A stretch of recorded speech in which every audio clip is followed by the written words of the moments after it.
We're still top 10. We're still tough. We have a long ways to go. It's still a huge problem.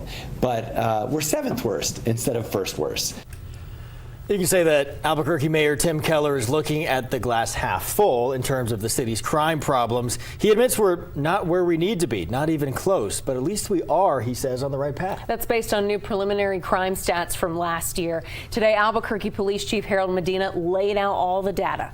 Cassie Foote was there. Cassie, he placed the blame partly on our juvenile detention center for why one crime in particular increased last year. Yeah, he did, and we'll get to that in just a minute. But first, let's take a look at the overall numbers. So according to APD data, for the first time in several years, we saw a decrease in aggravated assaults. Those crimes dropped 11% since 2023.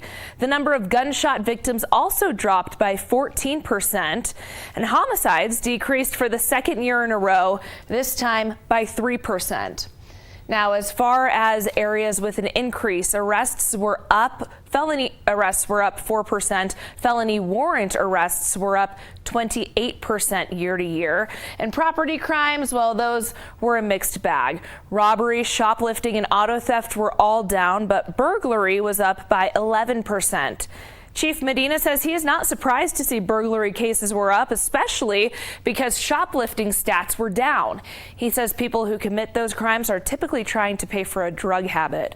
So with more shoplifting enforcement, those people then had to turn to burglary. He also blamed the spike in burglary numbers on our county's juvenile detention center being at capacity at the beginning of 2024.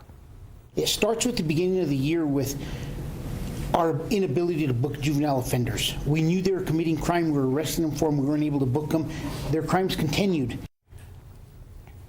So we were right back in that same situation last week. Bernalillo County's Youth Services Center was full, unable to book any more juvenile male offenders. The director for the facility, Tamara Mercantile, says it was only full for about 24 hours. Right now, there are 66 beds for male juvenile offenders. Currently, there are 8 open.